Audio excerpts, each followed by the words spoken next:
Hello, and thank you for attending today's Balancing Work and Cancer webinar entitled Balancing Work and Cancer. So before we begin, a few housekeeping items related to accreditation. And for those of you who don't require this information, please bear with me. I promise I will be as fast as possible. Today's webinar is accredited for CEUs by ANCC, the California Board of Registered Nursing, the National Association of Social Workers, the New York State Education Department's State Board for Social Work, and the Society for Human Resource Management. If you plan on receiving continuing education credit for this program from any of these accrediting bodies, please proceed with the following steps. First, you must call in individually. Participants who listen in on someone else's line will not receive credit. Second, you must complete and submit the evaluation and post-test, as well as receive a passing grade on the post-test. Following today's session, you'll receive an email with all of this information. That will be sent by 5 p.m. Eastern Time tomorrow, and certificates will be emailed within 4 to 6 weeks. Also, please note that the planners and presenters for this program have not disclosed any pertinent financial relationships or conflicts of interest, and that no commercial support was provided for this program. The Balancing Work and Cancer webinar series is sponsored in part by a generous grant from Genentech. We are also grateful for the tremendous contributions provided by HSN and QVC. Additionally, Cancer and Careers year-round sponsors support all of CAC's core programs, including this one. My name is Rachel Becker. I am Senior Director of Programs for Cancer and Careers, and I will be your host and presenter for today's session. So as I mentioned, our topic for today is specifically balancing work and cancer, and we're going to spend the next hour or so talking about the various considerations, practical, legal, that sit at the intersection of these two entities. And it's a very big topic. We could spend an entire day talking about this. In fact, we often do. We have a conference, a West Coast conference on work and cancer that's coming up in October for those of you who might be interested in spending the full day with us talking about these issues. But for today, we're going to touch on a lot of these topics just so you can get a sense of what to be thinking about and where you might go to find more information after today. And I would imagine that those of you who are sitting in on this call are in really different places in terms of your cancer experience. We likely have people dialed in who are pre-treatment. Some of you might be in treatment and have already made a lot of decisions about how to balance work and cancer in your own lives and are experts in your own right by virtue of having done that. We also probably have some people who are post-treatment, maybe many years post-treatment and into the recovery process. And then of course, we have healthcare professionals as well as employers and caregivers as well frequently on these sessions. So wherever you might be in this journey, we hope that you will find something today to take with you. And again, that wherever you might be on this journey today, you are able to recognize that a lot of questions come up when we start thinking about this topic of balancing work and cancer. And when we think about how work starts to factor in, those questions can feel kind of challenging to answer.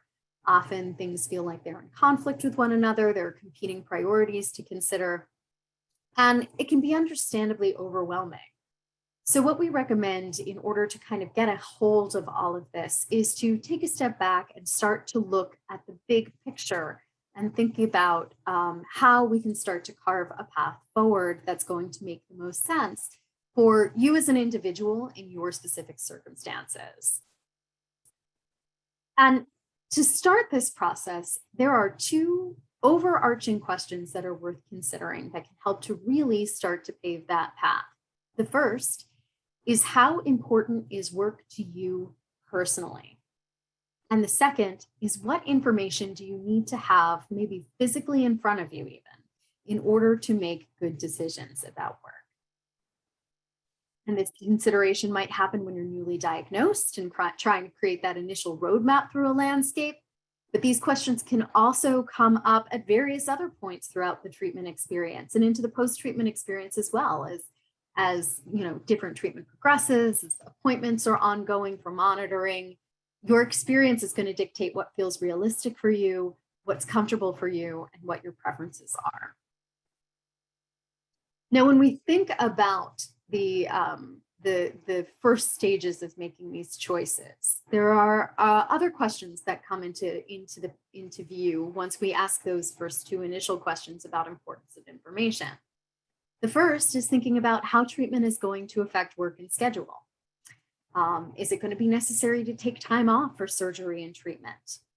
Is your team telling you that the chemotherapy protocol that you're on is likely to lead to exhaustion or some sort of other fatigue that might be at odds with your ability to be productive at work? Is there a way that you can map those out and kind of plan your work life around when you'll be feeling better? Do you know that you're going to be receiving a treatment, chemotherapy, or maybe you are receiving a chemo that makes you start to feel pretty bad right away while you're still sitting in the chair? Or are you taking one that has more of a delayed reaction and the side effects are more than a couple days late, come in a couple days later? In that first case, you might want to think about seeing if you can schedule your infusions to happen on a Friday, so the weekend's right now for you to rest and recover. If you have a more delayed reaction, perhaps it's scheduling for a Wednesday, so you have those couple of days before you start feeling your worst. But it's really about taking the time to think through, talk to your healthcare team, and understand what might work best for you, and then being proactive to create that schedule. Also thinking about what actually goes into working. Many of us are, of course, still working from home during this ongoing pandemic that we're facing, but many places are also opening back up. And so we're hearing a lot more about commutes beginning to happen again. That's something that's realistic for you, right? If you work a 9-to-5 workday, for example, but you know that you have an hour-and-a-half commute and you do that in rush hour traffic in each way, you have to sit in rush hour traffic for an hour and a half each way, that 9-to-5 workday actually starts at 7:30 a.m. and it ends at 6:30 p.m. So that's an 11-hour day. Are you going to be able to sustain that throughout the course of treatment with side effects that may be happening?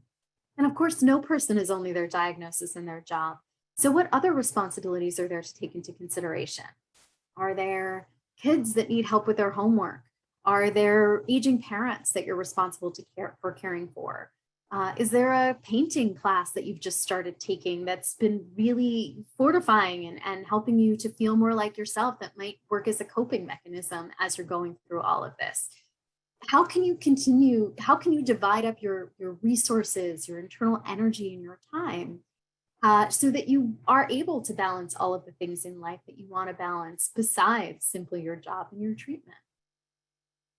Also thinking about how flexible your work environment might be.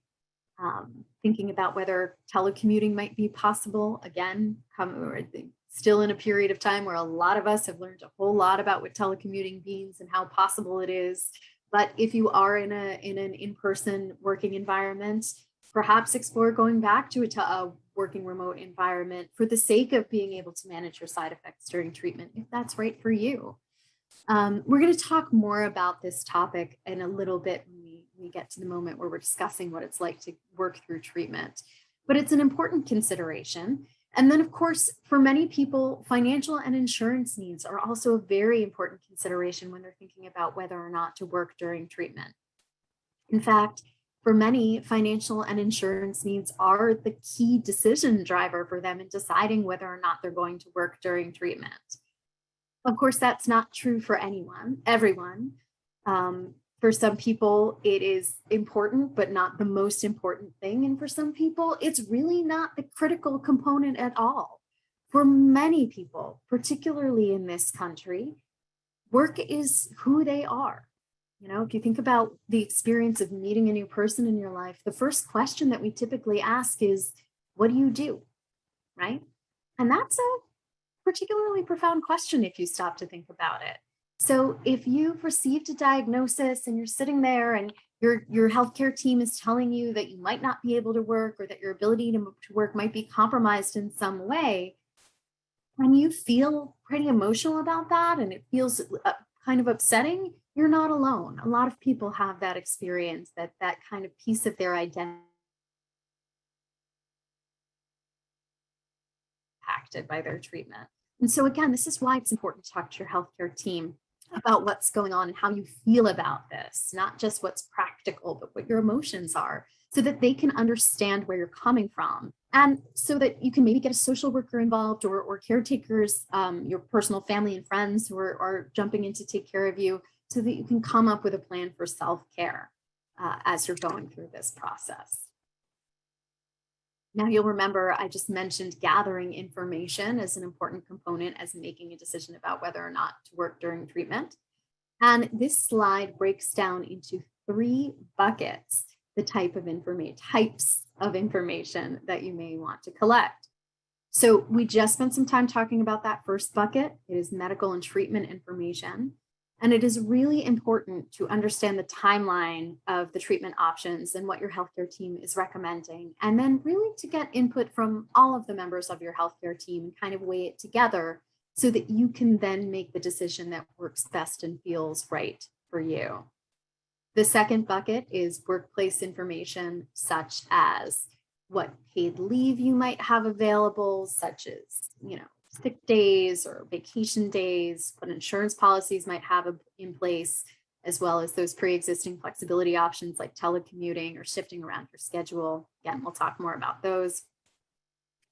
And then also critical is this third bucket, and that has to do with legal fact finding in advance. So taking some time to understand which state and federal protections you might be entitled to at work can be a really important part of the process. And we say this not because we think that the situation is likely to become litigious, but rather because practical and legal concerns tend not to exist in separate vacuums. Often where there is a practical concern, there is a law that addresses it, that provides protections and actually exists as a kind of tool to help you address it. And conversely, what good is there having a law providing protections if you don't practically know how to apply it? So that's one of the goals here for today's session, is to help you understand the way in which the law can exist as a tool so that it doesn't feel like something that we need to live in fear of, but something that can be implemented as maybe even the critical component that helps make working during all or part of treatment possible. So for the purposes of today, I want to spend a little bit of time talking about the Americans with Disabilities Act, which is a critical law. It's often the key tool in helping to navigate work after cancer. And my goal here is to give you a little bit of a background on the ADA so that you know that it's something that's there and something to maybe to look further into based on your own situation. I do want to give the caveat to begin with that I am not an attorney. My background is in social work. That's what my master's degree is in.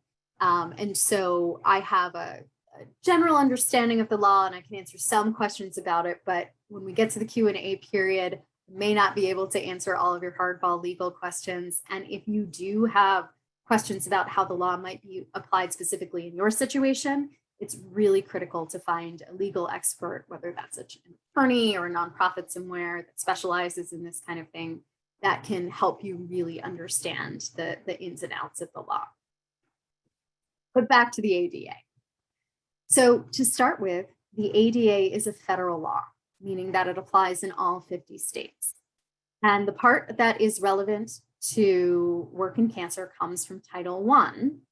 And like all laws, it has certain requirements that must be met in order to use it.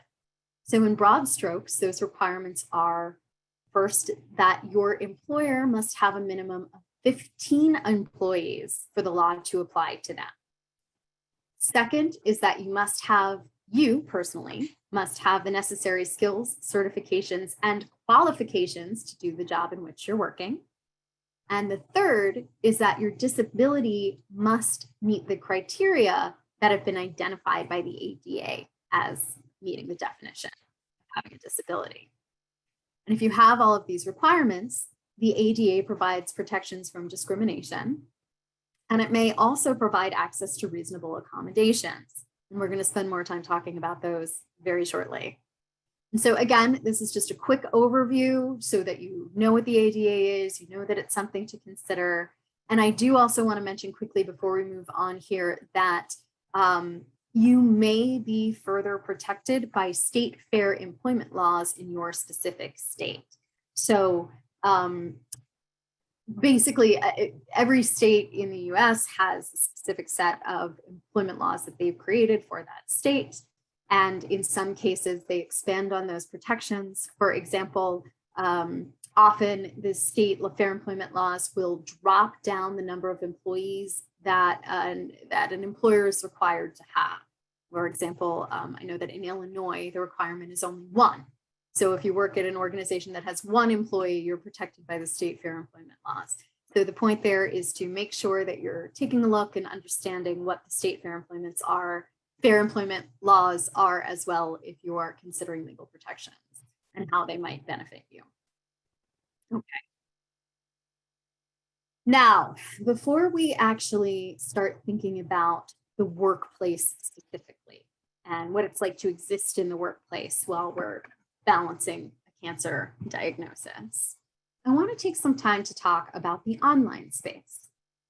And before this all started, we traveled a lot. Cancer and Careers traveled a lot, and all over the United States. I personally have presented in 35 states across this country.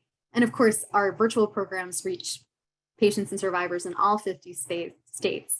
And we hear a lot about how important the internet is in the survivorship experience for so many people, right? It provides a way to connect. I hear about people, waking up at kind of 3 o'clock in the morning and feeling a little bit alone and being able to go online and connect and feel a little bit less alone. So I want to acknowledge, as we're talking about about the online space, that there is this important role, and that at no point over the next couple of slides am I saying that you should stay away from the internet space or that you shouldn't communicate in the space in the way that feels right for you. But I do want to point out that the internet, when we post things online, when we maintain a blog, when we contribute to chat forums, we're creating a written record of information that can be difficult to get rid of. And research also is showing us that more and more employers and hiring managers Google their employees and prospective candidates. And this is not necessarily done with any sort of malicious intent. It's usually done to get additional information about, the people that the employers has working for them, or for a hiring manager to confirm something that they already like about a particular candidate. But it's still possible that they'll come across information that the person would prefer that the employer didn't know. And so the idea here is to really give you a sense about how you can be in control of the narrative that's presented of you online, how you can be aware of it, and feel like you have your foot on the gas in terms of the way that your story is being presented online, so that it doesn't have a negative impact in the workplace. And again, it's not everyone who experiences this. It's not a guaranteed issue, but it's good to know. It's good to have a sense of these things. Now, some of you might be thinking that, I'm always very careful with my privacy settings, right? I make sure that my account is locked down. So doesn't that mean that I'm fully protected? And the answer to that question is, well, it's a little bit more complicated than that. So absolutely a good idea to understand the privacy policies of the websites that you're using, but it's also, and to set your settings so that they're in a place that are comfortable for you, right? So that if you have your settings as private as possible, if that's something that's important to you. But it's also key to know that those policies are constantly changing. And that's because Facebook and other mainstream social media sites like it they make their money off of advertisers, and they're designed to sell us things. And so in order to keep making new deals with those advertisers, they often change their privacy policies. And often this is done without notice. So you could take time to make sure that all of your privacy settings are fully touched on, that you're as protected as you could possibly be. And then the next day you could log on and find that something's changed and your profile isn't as secure as you had thought. Now, of course, the plus side of this is that none of us have to pay to use Facebook or Instagram. And so all of those beautiful benefits of staying socially connected come to us without charge. But it can be pretty impractical and time consuming in order to try to stay on top of those policies and keep your privacy settings locked down. So as an alternative, you might consider using the two sites that you see listed on this slide. They're called My Lifeline and Caring Bridge. I'm sure that many, if not all of you, are already familiar with them. Both are social networking sites that are specifically designed to be a safe space to share updates about what's going on with your cancer experience or any medical experience, really. They're a more controlled environment. They have a higher level of privacy than mainstream social media networks. But while their policies are easier to follow, profiles are not 100% automatically protected. So if you're going to use these sites, it's worth taking the time to read through those privacy policies as well. Figure out what the protections are that are offered by each level of security and which one is going to work best for you. And then, of course, there are ways to purposely shape the way that your story is told in an online way. And these include things like developing a personal disclosure plan. That's making decisions about what, if any, information about your cancer journey you're going to share either online or offline, and where you're going to share it in terms of specific websites and blogs, etc.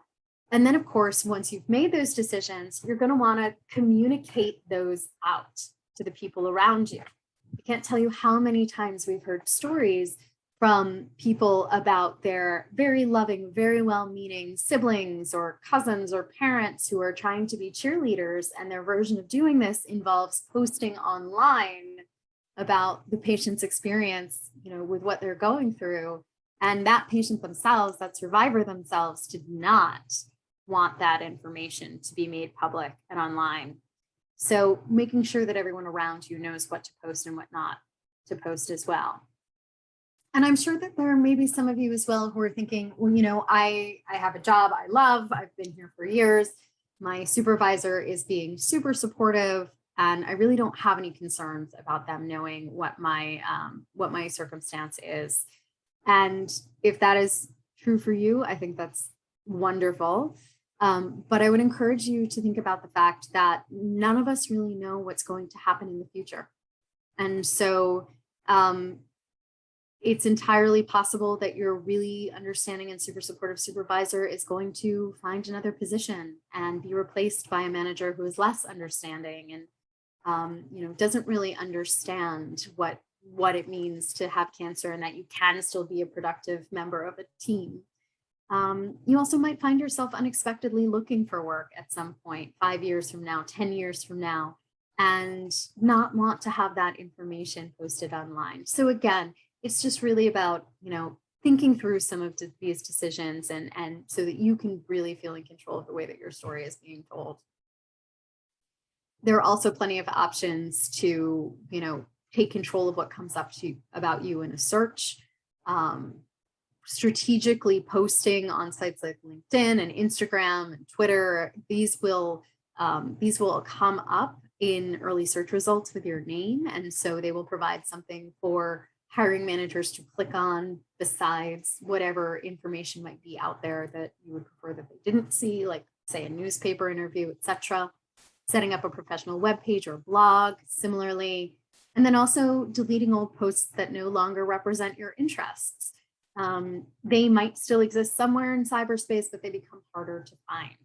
And at Cancer and Careers, we do have an hour-long webinar on building a professional online brand that is archived on our website. If you would like to know more about steps that you can take, please go take a look at that. It's a great hour. Now I'd like to shift back to the workplace by sharing some data points that help to paint that landscape. And these bullet points are drawn from our 2019 Harris poll. And so at the top there, you will see the top 5 reasons that were identified by survey respondents as to why they continued working after a diagnosis. The group that was surveyed in this particular instance were all people who had continued working after their diagnosis. And you can see that the top 5 reasons were: first, they wanted things to feel normal. Number 2 was wanting to feel productive. 3, work provided a routine. 4, it kept or keeps their mind off of cancer. And then 5 was that it helped them to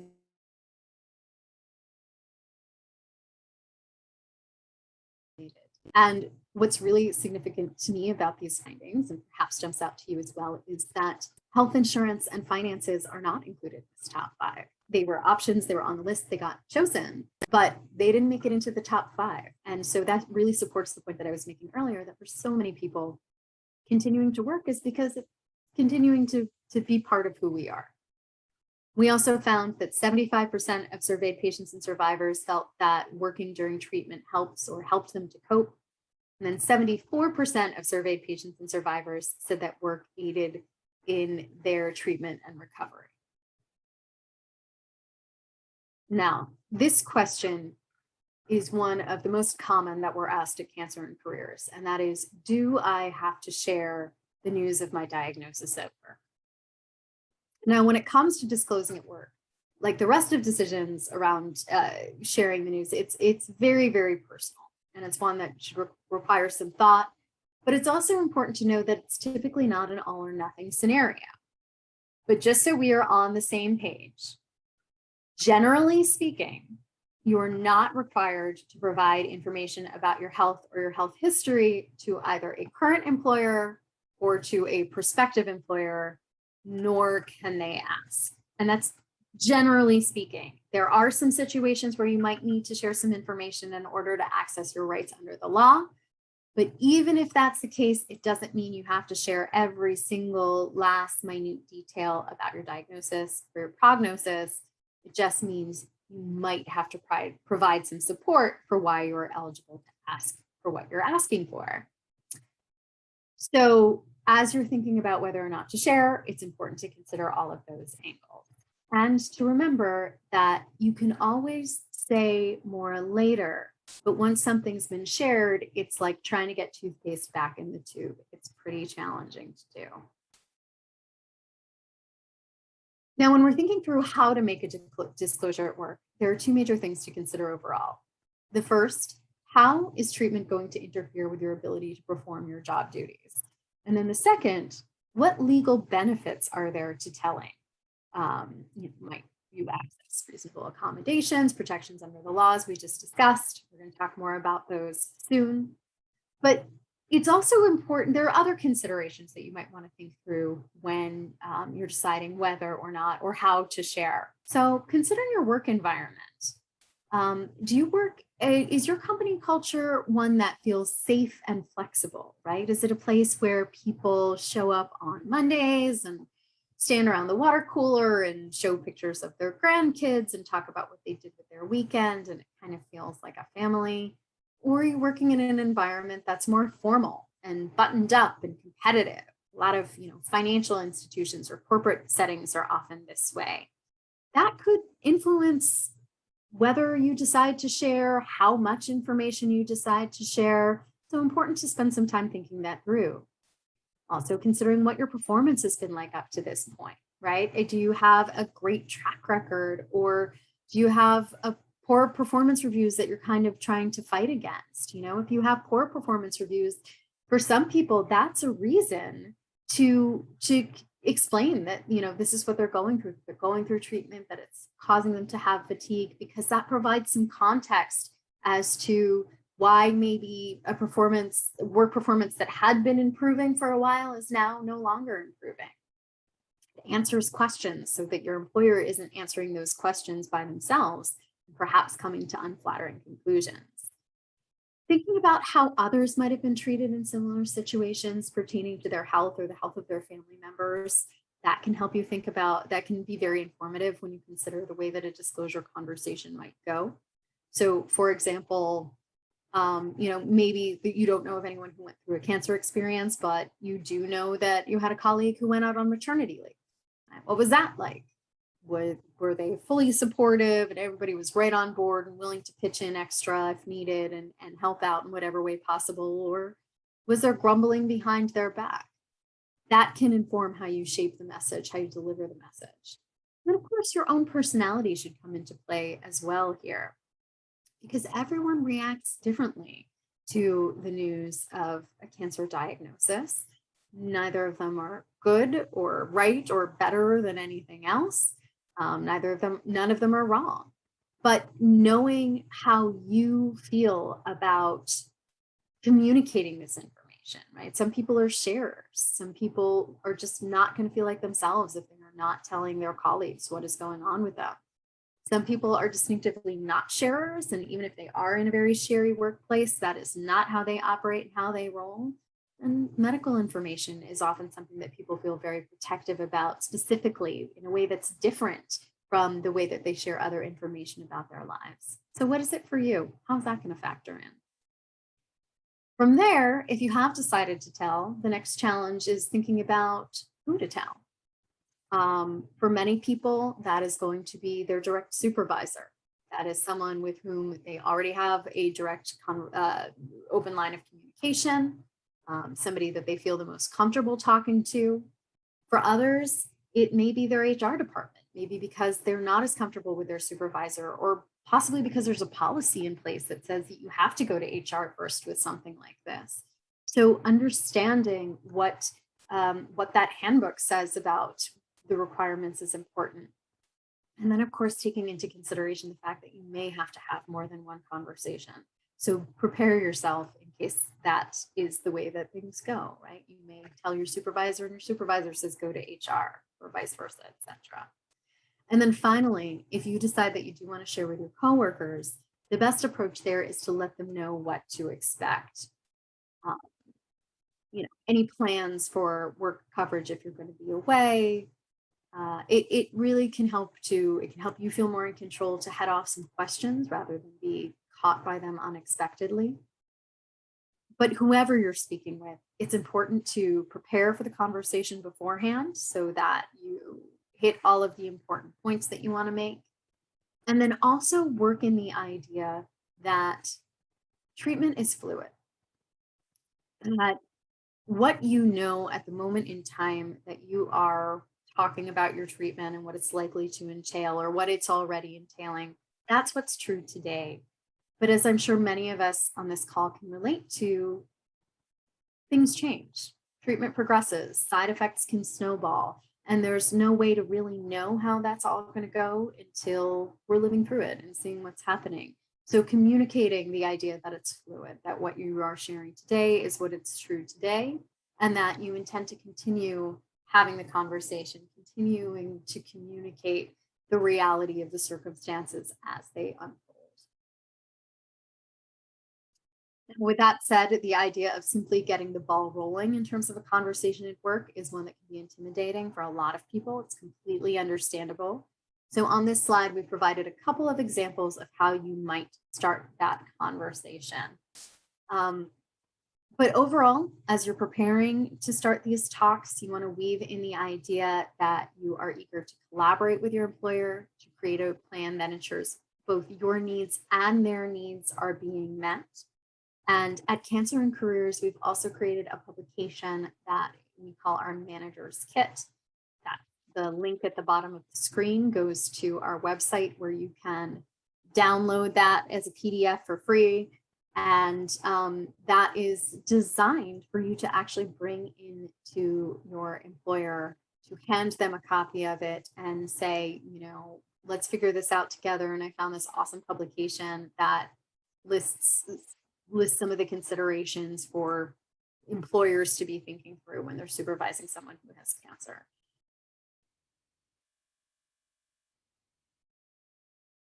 Now,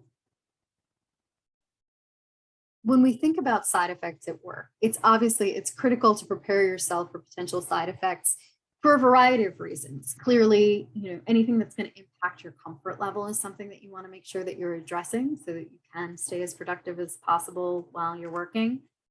But it's also important to have conversations with your healthcare team about what you might expect in terms of side effects, both for the comfort and also because if you've made a decision not to disclose your cancer in the workplace, not using your words, I should say, that you don't want to talk about it, it's possible that your physical changes may disclose something even if your words don't. So for example, if you start losing a tremendous amount of weight, if you start losing your hair, these are the kinds of things that can invite questions from colleagues.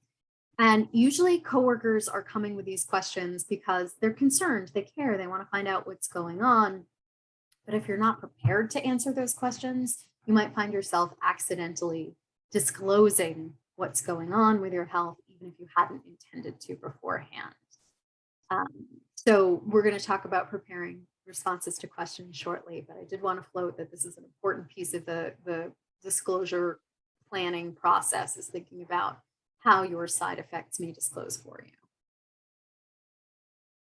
Now, while we're talking about side effects, we definitely want to spend some time discussing chemo brain, as without question, it is the side effect we're most frequently asked about at Cancer and Careers.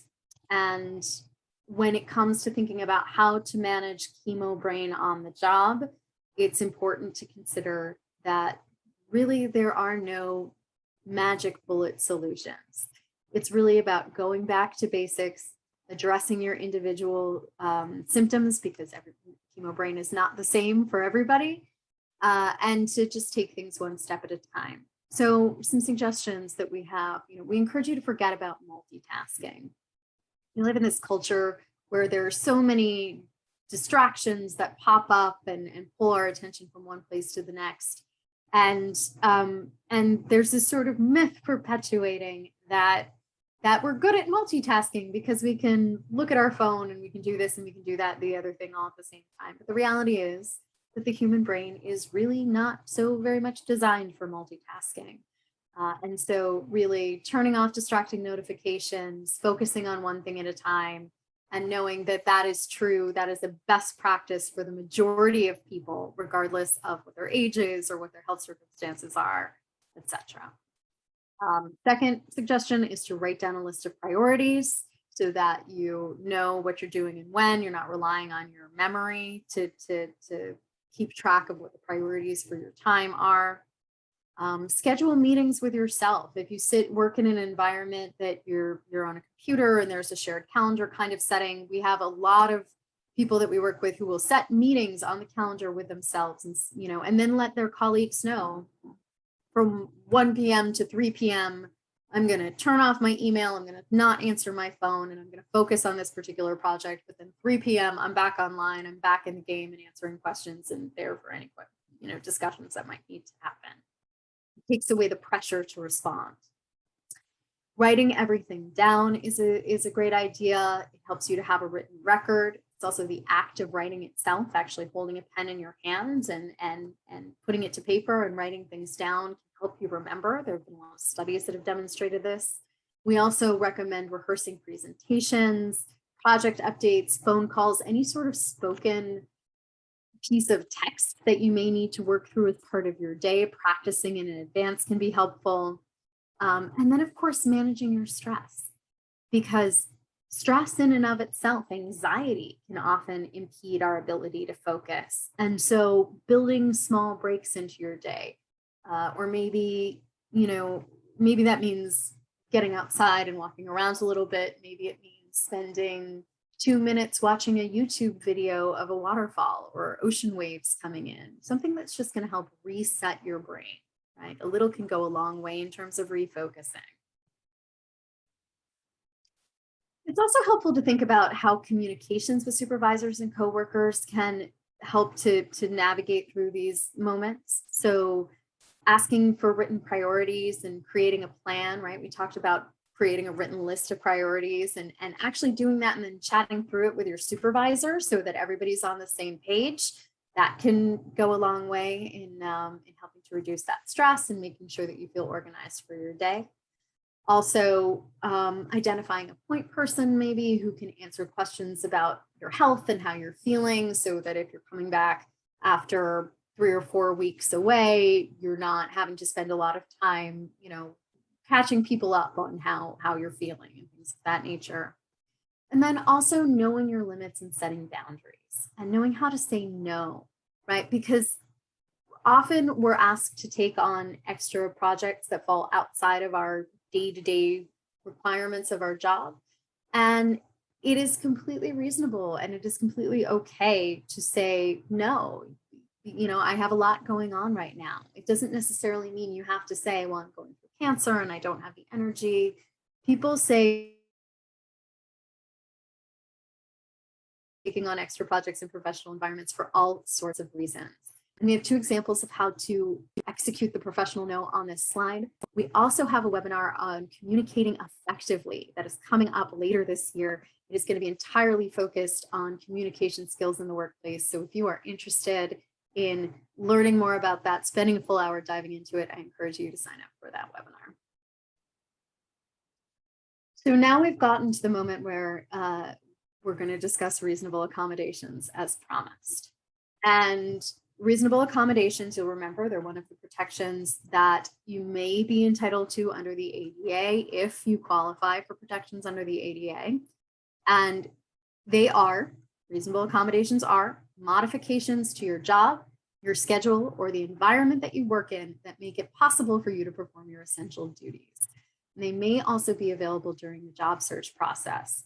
So rather than spending too much time talking through what those mean, I'm going to provide you with some examples to illustrate what a reasonable accommodation might look like.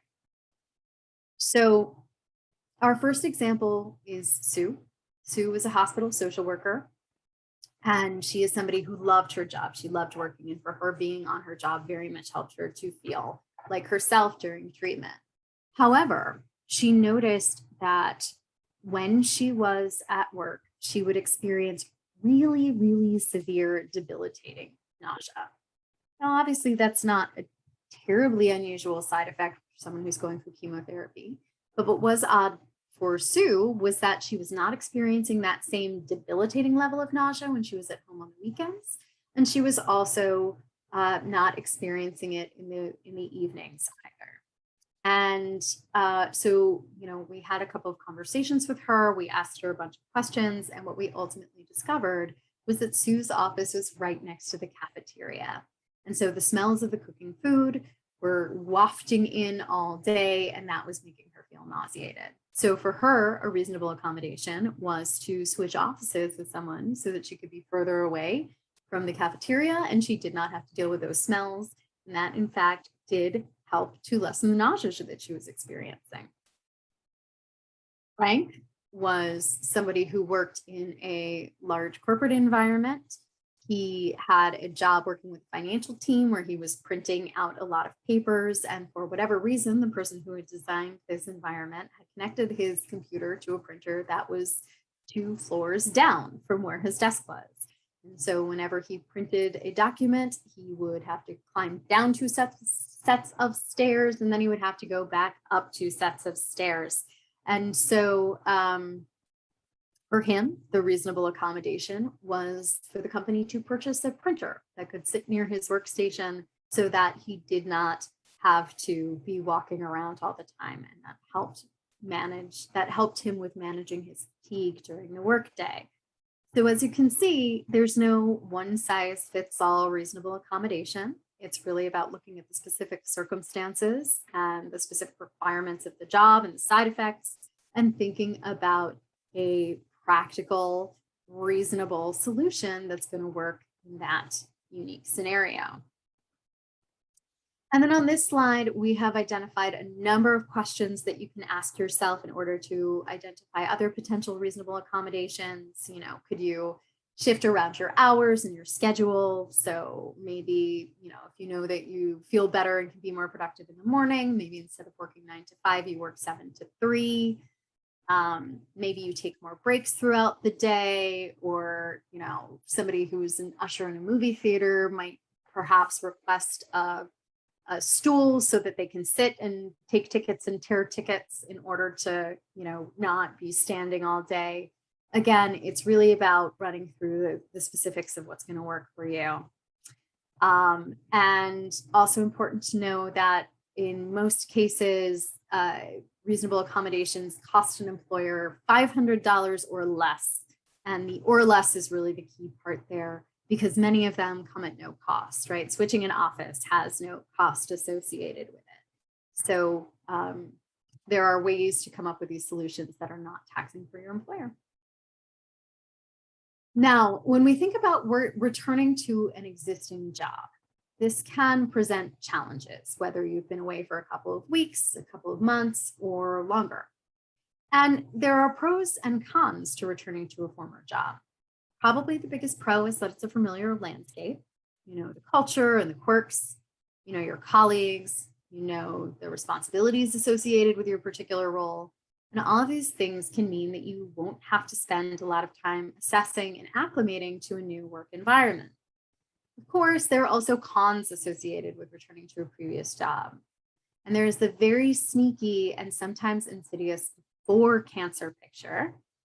And that can kind of play with self-confidence sometimes, right? If you find that it's taking you longer to do tasks than it did before, it's harder to focus on them. And so I encourage you to remember, to remind yourself that it's okay, that it's in fact a good idea to ease back into the routine. Remind really is an operative word here, as this is often easier said than done, but it's a helpful seed to have planted in the back of your mind. And at Cancer and Careers, we frequently hear from patients that they have a very real fear they're going to be branded as the cancer person in their office forever. And we've heard many stories from survivors about colleagues who are making cancer-related comments to them when they're returning to work. And again, typically these coworkers are very, very well intended. They're trying to connect, but it can feel off-putting if you're returning and maybe not wanting to think so much about the cancer experience that you've just had. And so what we recommend in these moments is employing a verbal technique that we call the swivel. The swivel involves directly addressing the comment that was made, inserting the word "and" in there, and then swiveling around to an area where you feel more comfortable talking. So for example, if somebody says, oh, my uncle had cancer, you might respond by saying, "I'm so sorry to hear that. That must have been hard. And while I have you here, what do you think about the meeting that we had yesterday?" Right? So it's helping the colleagues to see that you are still a robust professional, that you're able to talk about other things besides your illness, and people will usually take the clue from there. In these next few slides, we have some more examples of addressing comments. Often people will make these well-intended comments, such as a boss saying, "You've been looking so exhausted recently, I didn't want to overwhelm you by adding more to your plate." In response to that, one example on this slide, "I appreciate your concern, but work is a key part of my overall well-being. In fact, last night I had some ideas about a project that I'd love to share with you." This is another great example of the swivel in practice. Key with the swivel is always making sure that the language sounds like you and feels like you. If any of these examples that we're running through sound and feel like you and work for you, you are welcome to steal them and use them in your workplace. But for many people, it's about talking with their loved ones, talking with their social worker, and coming up with a language that's going to feel specifically right for them. Another example of an insensitive question or comment here. And I'm not going to read through this, but what it really just drives home is this idea that you want to sit down and personally think about what your response is going to be. Maybe even write it down and practice saying it out loud, even if it's just a nagging concern in the back of your mind that maybe, possibly, unlikely, but perhaps someone might say something. That can often be a way to help relieve anxieties. Just know what you might say, what you could say. So now we're going to spend a little bit of time talking about the job search. We did a lot of webinars on job search earlier in the year. So again, I'm going to encourage you to check out the archive section of our website for true deep dives into job search. But for now, we're going to spend some time with a few more data points from our 2019 Harris poll. First three data points are responses from patients and survivors who are looking for work. And they really, what they showed us is that there is concern amongst job seekers who have been diagnosed with cancer that if prospective employers were to find out about their history, it might prevent them from getting a job. And if you then look to the bottom portion of the slide, you see two data points from some academic studies that were done, some research studies that were done, where some researchers found that people who disclosed in their cover letters we're less likely to receive interest from a potential employer than candidates who did not disclose about a disability or about their health history in any way. So essentially, those points at the bottom from the research studies, they support what we learned in our survey at the top, that it is valid to have some concern about that information being made public. So what can you do about that? Well, to start with, when you're looking for work, we encourage you to think about, the fact that it's a process. It can take a lot of time. There can be a lot of ups and downs and emotional highs and lows. And so we encourage you to really be strategic about how you're going to take care of yourself during that process. And when it comes to disclosing information, you want to think about, be strategic as well in terms of when that information gets shared, if it gets shared. You remember I said earlier that generally speaking, there's no requirement to disclose to a prospective employer, but many people feel that they want that information to be known. It's important to them that a potential employer knows that they are a cancer survivor, or that they're a cancer survivor who is still going through an experience with treatment. So we really encourage you to think about sharing that information, not in a cover letter, not on a resume, but is part of the interview process when you've already had a conversation with a hiring manager, when they've already had a chance to get a sense of what your personality is and who you are and what you bring to the table, so that they know who you are beyond the way that you present yourself on paper, because we are so much more than what we present ourselves as on paper. And often that information will land better once they have the context of a human, the full human behind it. You may also just wait to disclose if it's really important. Wait until you actually have the offer on the table, or till after you start. Again, it's always possible to share more. It's not possible to take back information once it's been shared. So you want to think about all of that carefully. Now, searching during COVID-19 obviously has some complexities as well, and we are getting short on time, so I'm not going to spend a ton of time talking about all of these considerations, but the realities of interviewing through Zoom are different than the realities of interviewing in person. There's a lot to know there, and we actually have a phenomenal article that was recently published on our website about tips for interviewing, considerations there. Actually, I'm going to ask either Sissy or Nicole, who are on the back end providing some amazing support right now, if they could pull that link and share it in the chat so that people have access to it. That would be great. Important to know that networking is the way that most people find jobs when they're looking for them. Approximately 85% of jobs, according to many studies that I've seen, are found through networking. And know that your network is not just your former colleagues or the people that you've worked with. A professional network can really be comprised of anyone that you know. It could be somebody in your religious community. It could be your dentist. It could be the person that you find yourself standing behind in line at Starbucks, right? It's really about knowing how to share information, put it out there. LinkedIn is critical to networking. Don't have a LinkedIn profile, I strongly encourage you to build one. We have a webinar, full hour-long webinar on building an effective LinkedIn profile on our website, archived. Please take a look at that. But a LinkedIn profile, as wonderful as it is, does not replace the time-tested tools of resume and cover letter. So we have on this slide a few tips for writing resumes and cover letters. Resumes want to be succinct, easy to read, have impact. We did a webinar earlier this year called Resumes 101, and that also is archived on our website. So take a look at those for more tips. Our job search toolkit is full of example cover letters.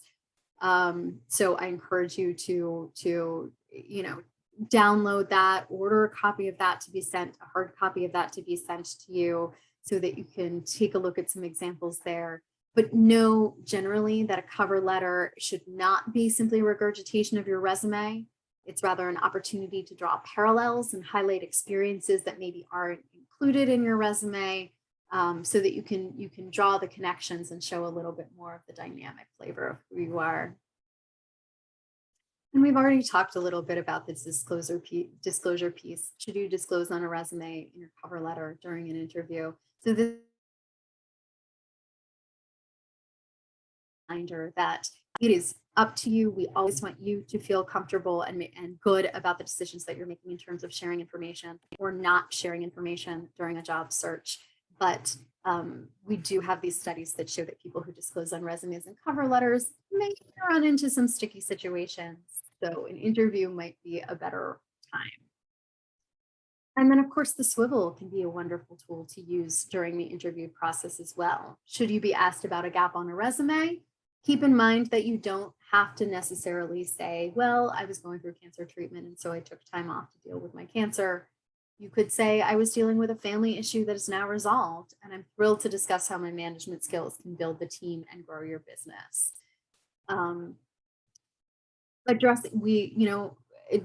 Speaking broadly about the cancer experience, calling it a family issue, saying I needed some time to focus on myself. These things are true, right? We don't have to share every single detail about a circumstance in order for it to be true. And so that's what we encourage here. Really, the key part is that swivel. It's moving the conversation to a place where you feel comfortable talking so that it can continue going forward. And then finally, as you're preparing for an interview, as you're thinking about places that you might potentially work, it's a good idea to do some research on your potential employer.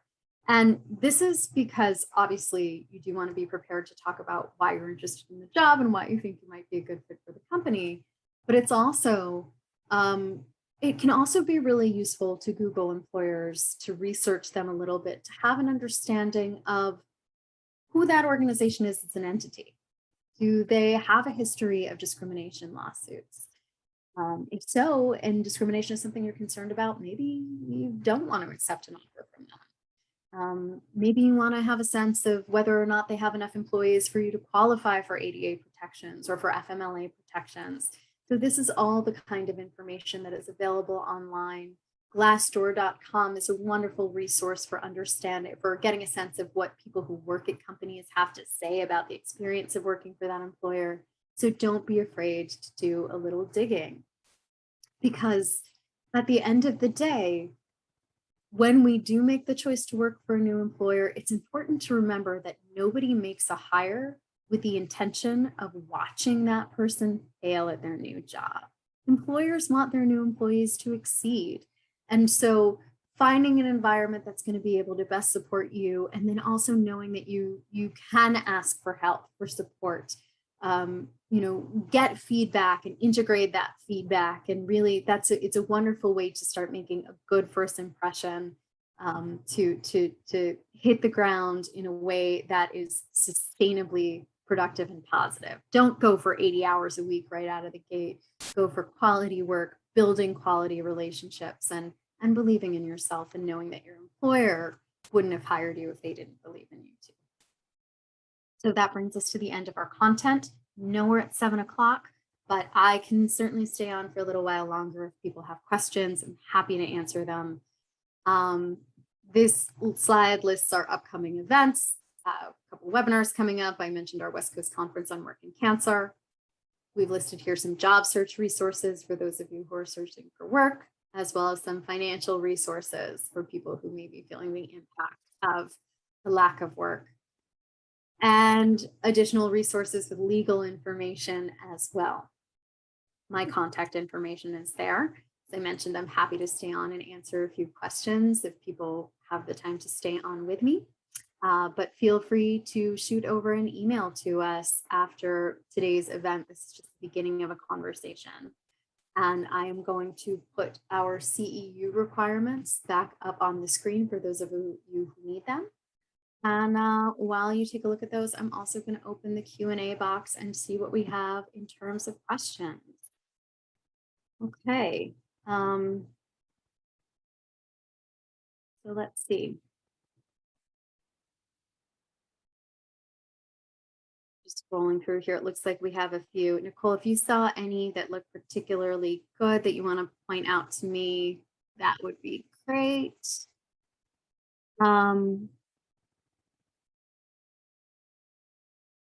Okay, so here's a question here that says, thank you for all the great information. Working shorter hours, for example, 6 hours instead of 8 to accommodate radiation, would this be considered a reasonable accommodation? With the expectation be being paid for 8 hours or 6 hours does it depend on the employer? So this is the situation where it's going to depend on a lot of things. And this is a great example of a question that would be better addressed to a legal expert.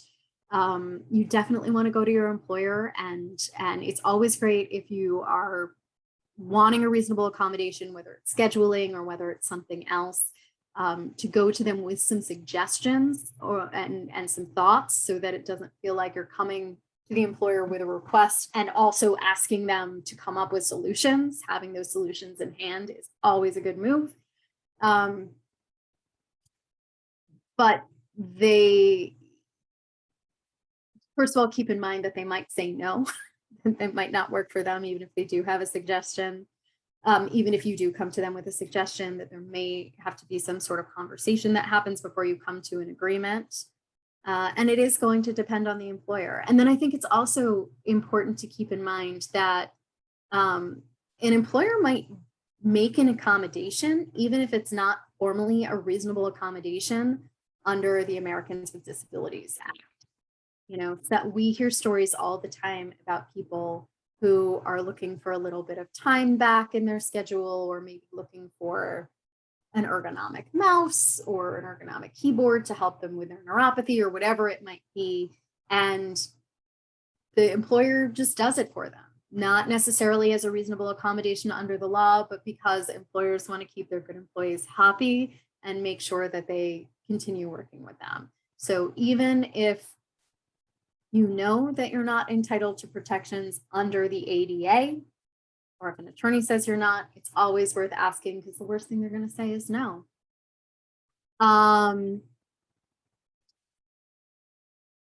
Okay, so next question.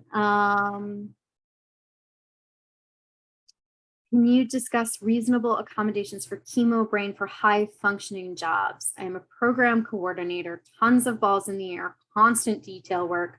I can't seem to find a list of what accommodations would apply. So yes, so first of all, I'm going to recommend a website from the Job Accommodations Network. Sissy, if you could actually put this into the chat, it's called askjan.org is the resource. The Job Accommodation Network is it is a website that is maintained by the Equal Employment Opportunity Commission that lists, it's basically a database for potential accommodations for a variety of conditions. So not just cancer, but a variety of medical circumstances that might need a reasonable accommodation. And basically you can go there and you can enter in whatever you have going on, and it'll come back with some suggestions for you. So I definitely encourage you to go there if you haven't yet, to find some potential suggestions. It may be also that you look at the other diagnoses that they have listed. So maybe it's not chemo brain, but if there's memory issues or cognitive issues, it might be listed that way, depending on what specific side effects you're having that are just like incorporating your specific version of chemo brain. But in terms of my experience and what I've heard of and what I've seen done, a really useful one can sometimes be creating a process where there's somebody double checking work. I don't know if that's going to be realistic in your job. For some people it might be, for some people it might not be. So that would really be for you to call. But, is there a way that, you can do your work and then somebody can take a look for you? Maybe there's an intern who can do it, or maybe there's a coworker who you can tag team with in order to help get that done. Detail work checklists can often be really helpful. That's not necessarily an accommodation. That's just a tip or a practical solution. And if you think back to the chemo brain slide that I presented, that was actually all practical solutions. None of those were actually accommodations, those were all things that you could do on your own, like, you know, taking 2 minutes here or there for a little stress relief break, or taking some time to, you know, set aside a moment where your phone is off and your Slack is off and you're just focusing on what exactly that you're doing, without distractions. So, you know, doing that, making checklists so that you're going step by step with everything that you're executing so that you make sure you're not missing anything. This is also something that, and again, you know, you're saying this is kind of broadly phrased, lots of balls in the air, constant detail work. I'm not sure exactly what that means, but if you want to shoot us an email at cancerandcareers@cew.org, we can set up a time for a phone call and talk through the specifics of what you're going through and maybe come up with some suggestions for you as well. And I think, oh, look, so many more questions coming in here.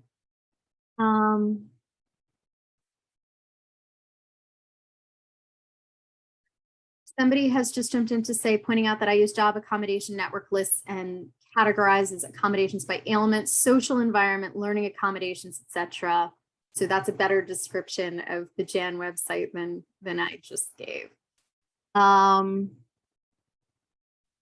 Okay, and then here, I think this is going to be our final question since we're at almost 10 after. I've been out of work for 2 years, 1 year for treatment and 1 because of leery of COVID. How do I explain that time off and convince folks I'm ready to be back? So that's a great question. And the first thing that I will say is that, you know, after the financial recession that happened in 2008, a lot of hiring managers kind of got out of the habit of being concerned about resume gaps. Not all of them, it's not entirely gone. For some people, it is still a concern, but people have gotten used to seeing gaps on resumes for all sorts of reasons. And we're seeing a similar kind of thing happening with COVID now too. People are taking time, you know, people just, work's been complicated, finding work has been complicated. And so what I would encourage with all of that, you know, again, it's thinking about, you know, how do you frame the conversation and what part do you focus on? You know, you could very easily say, you know, well, the first year I was out of work because I needed some time to focus on myself and I was in a position to be able to do that. And then it's been complicated trying to find work because of the pandemic. And then you just swivel very quickly into why you're interested in working again. And specifically, what about that job that you're interviewing for makes you excited? And the key is really to spend more time talking about that second part, talking about what comes after the and on the swivel, rather than dwelling on explaining the gap, right? You never want to, if somebody asks you about a gap, you don't want to pretend that the question didn't get asked, right? That's not going to look good in an interview. So you definitely want to acknowledge it, but just kind of touch on it very quickly, this, that, and the other thing, and then say, you know, it's been complicated finding work because of COVID or whatever feels right for you, which is why I was so excited when this opportunity crossed my path. I admire this organization because of X, Y, and Z, and, you know, the ABC things that are listed in this particular role feed right into exactly what I've been doing, you know, and just really selling that piece of it, selling why you're a savvy candidate for the job, selling why this role really gets you excited and going and what you're going to bring to the table. And that enthusiasm, if you really are having that level of, you know, enthusiasm about being back at work, that readiness to be back, communicating that, spending more time with that, that'll come through. You know, the way that when we're genuine, people know. So that would be my advice there. And again, okay, so we're now at 7-Eleven. I'm going 7-Eleven Eastern time, I should say. So I will leave it off here for today. Thank you all so much for joining us. Again, for those of you who will be requesting CEUs, that email is going to go out by 5 p.m. Eastern time tomorrow, Thursday. For those of you who are well, I guess we're at Wednesday, so I won't quite say have a good weekend yet, but I hope you do have a good weekend. I hope you enjoy the rest of this beautiful September week that we're having, and we look forward to seeing you again soon. Thanks so much.